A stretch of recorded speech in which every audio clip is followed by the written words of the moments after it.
नमस्कार दोस्तों। जैसा कि आपको पता है, कल ही प्राइम मिनिस्टर मोदी जी के द्वारा रात को जो अनाउंसमेंट किया गया था उसके अंदर ये बोला गया कि बच्चों को भी अब जो वैक्सीन है वो यहां पर लगाने देना स्टार्ट करना चाहिए। तो 3 जनवरी से 15 से 18 वर्ष के आयु के जितने बच्चे हैं उनको यहां पर वैक्सीनेशन स्टार्ट हो जाएगा।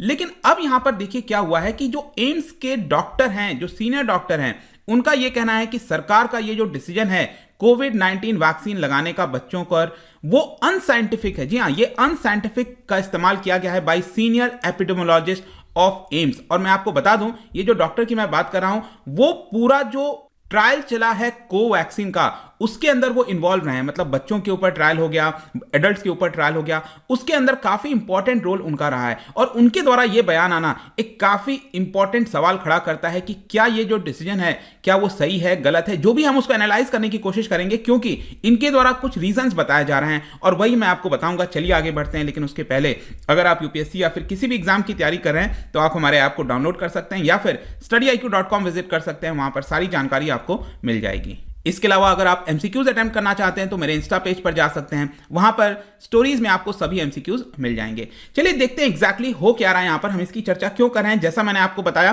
कि कल प्राइम मिनिस्टर मोदी जी के द्वारा 2-3 अनाउंसमेंट किए गए। एक यहां पर बोला गया कि जो सीनियर सिटीजन्स हैं और जो फ्रंट लाइन वर्कर्स हैं उनको बूस्टर डोज 10 जनवरी से देना स्टार्ट कर दिया जाएगा। इसके अलावा जो बच्चे हैं उनको 15 से 18 वर्ष के ग्रुप के बीच में उनको 3 जनवरी से जो वैक्सीन है वो दी जाएगी। और उसकी वजह से जो इंपैक्ट आएगा कि उनके जो स्टडीज हैं, स्कूल कॉलेजेस, उसके ऊपर जो प्रभाव पड़ रहा था पैंडेमिक का, वो यहां पर नहीं पड़ेगा। पैंडेमिक से लड़ने में और ज्यादा क्षमता बढ़ेगी और जो टीचिंग्स हैं स्कूल के अंदर, वो नॉर्मल तरीके से धीरे धीरे हम कर पाएंगे। और आपको यह भी पता है कि कोवैक्सीन को जो इमरजेंसी यूज है वो यहां पर कल ही सरकार ने अलाउ किया है। लेकिन अब क्वेश्चन यह आता है कि यहां पर सीनियर डॉक्टर के द्वारा क्या कहा जा रहा है। सीनियर जो एपिडेमियोलॉजिस्ट हैं एम्स में, इनका नाम है डॉक्टर संजय के राय। उनका यह कहना है कि अडल्ट्स और चिल्ड्रन पर जो वैक्सीनेशन है उसका आपको दूसरे 2 तरीके से एनालिसिस करना होगा। मतलब वो बेसिकली ये कह रहे हैं कि एक तरफ जब आप वैक्सीन को अडल्ट्स के ऊपर आप एनालिसिस करते हो, वो दूसरे तरीके से देखना होगा, और जो बच्चों के ऊपर एनालिसिस होगा वैक्सीन का, उसको आपको दोनों डिफरेंट तरीके से देखना होगा। और जब आप ये एनालिसिस करोगे तब यहां पर आपको पता चलेगा कि जो चिल्ड्रन के ऊपर ये जो वैक्सीन लगाई जा रही है वो अभी कहीं ना कहीं अनसाइंटिफिक है। और इसीलिए उन्होंने सेंटर के इस डिसीजन को अनसाइंटिफिक बताया और ये कहा कि अभी हमें और भी कई देशों से जो डेटा है उसको कलेक्ट करना चाहिए था, एनालिसिस करनी चाहिए थी, तब ये डिसीजन पर आना चाहिए था। वैसे उनका ये कहना है कि I am a great fan of PM Modi, और वो जिस प्रकार से सेल्फलेस सर्विस कर रहे हैं देश के लिए, यहां पर राइट समय में सही डिसीजन लेना, वो उनके द्वारा किया जा रहा है। लेकिन ये वाला जो डिसीजन है प्राइम मिनिस्टर मोदी का, वो कहीं ना कहीं अनसाइंटिफिक डिसीजन है और वो इससे खुश नहीं है। और यहां पर आप देख भी सकते हो, ये ट्वीट किया गया था डॉक्टर संजय के राय, और उनके द्वारा ये पीएमओ इंडिया को भी टैग किया गया और उन्होंने ये कहा कि मैं काफी ज्यादा बड़ा ग्रेट फैन हूं पीएम मोदी का, लेकिन ये जो डिसीजन है ये अनसाइंटिफिक है और मैं काफी ज्यादा डिसअपॉइंटेड हूं। अब क्वेश्चन डेफिनेटली आपके मन में आएगा कि आखिरकार उनका रीजन क्या दिया जा रहा है। देखिए, उन्होंने काफी इलैबोरेट तरीके से अपना रीजन बताया और ये कहा है कि जब भी हम किसी प्रकार का इंटरवेंशन करते हैं, मतलब कि कोविड चल रहा है, कोविड में हमने क्या इंटरवेंशन किया, वैक्सीन लगवाना, ये एक प्रकार का इंटरवेंशन हो गया। तो वैक्सीन लगाने का ऑब्जेक्टिव क्या है? तो उन्होंने कहा कि बेसिकली 2 ऑब्जेक्टिव है। एक तो यह है कि कोरोना वायरस का जो इन्फेक्शन है विश्व भर में उसको रोका जाए, और दूसरा ऑब्जेक्टिव यह है कि यहां पर जिस प्रकार से डेथ होती है, सीवियरिटी बढ़ जाती है, उसको यहां पर रोका जाए। तो 2 ऑब्जेक्टिव है कि इन्फेक्शन को कम किया जाए और साथ ही साथ अगर किसी को कोविड हो गया तो वो कोविड ज्यादा उसके ऊपर प्रभावी ना हो, डेथ की संख्या भी कम की जाए।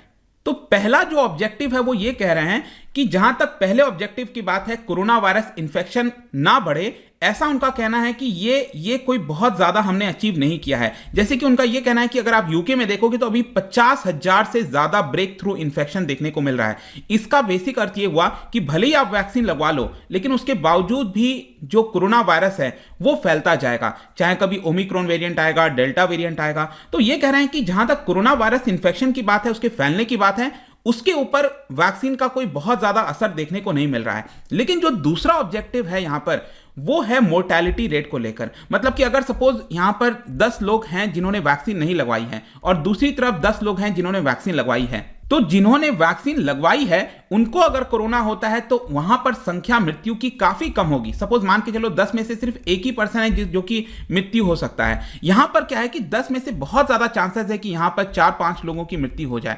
आ रहा है समझ में? तो जहां तक दूसरे ऑब्जेक्टिव की बात है डेथ को लेकर, उसमें वैक्सीन सक्सेसफुल है। जैसे कि उन्होंने आंकड़ा भी दिया, उन्होंने कहा कि कोविड-19 में अगर मोर्टेलिटी रेट अगर आप देखोगे तो यहां पर 1.5% है, मतलब कि 15,000 डेथ होती है पर मिलियन। हर 10 लाख पॉपुलेशन में 15,000 डेथ आपको देखने को मिलेगा नॉर्मल केस में, अगर वैक्सीन नहीं लगवाया है। लेकिन अगर कोई पर्सन वैक्सीन लगवा लिया है पूरे पॉपुलेशन ने, तो यहां पर वैक्सीनेशन की वजह से क्या होता है कि 80 to 90% डेथ कम हो जाती है। इसका मतलब क्या हुआ, जहां पर 15,000 लोगों की मृत्यु होनी थी, 15,000 में से 13-14,000 लोग बच जाएंगे। सिर्फ 1 या 2 ही हजार लोगों की मृत्यु होगी। तो ये क्या दिखाता है, वो ये वही दिखाता है कि यहां पर जो डेथ का मामला है, जहां तक दूसरा ऑब्जेक्टिव है, उसमें ये वैक्सीन सक्सेसफुल है। लेकिन हाँ, एक और चीज उन्होंने कहा कि यहां पर वैक्सीन लेने से आपने सुना होगा कुछ सीरियस एडवर्स इवेंट होते हैं। कुछ लोगों पर वैक्सीन दूसरे तरीके से रिएक्ट कर जाती है। इसकी संख्या 10 से 15 है सिर्फ पर मिलियन, मतलब हर 10 लाख में से अगर आप देखिए तो सिर्फ 10 से 15 लोगों के ऊपर सीरियस एडवर्स इवेंट होता है। लेकिन अगर ये सीरियस एडवर्स इवेंट होता है, मान के चलो 10 लोगों की मृत्यु हो जाती है वैक्सीन लगवाने से, लेकिन यहां पर आपको देखना होगा ना कि 13 से 14,000 लोग सेफ भी तो हो रहे हैं। तो जो कॉस्ट बेनिफिट अगर आप देखोगे, रिस्क बेनिफिट अगर आप देखिए दोनों में, तो यहां पर जरूरी है कि वैक्सीन लगवाया जाए अडल्ट पॉपुलेशन में। तो वो ये कह रहे हैं कि अडल्ट पॉपुलेशन में तो वैक्सीन लगवानी चाहिए, लेकिन चिल्ड्रन के केस में ये थोड़ा सा डिफरेंट हो जाता है। बेसिकली ये कह रहे हैं, वो जो डॉक्टर हैं वो ये कह रहे हैं कि यहां पर चिल्ड्रन में ऑलरेडी जो कोविड है वो बहुत ज्यादा असर नहीं कर रहा।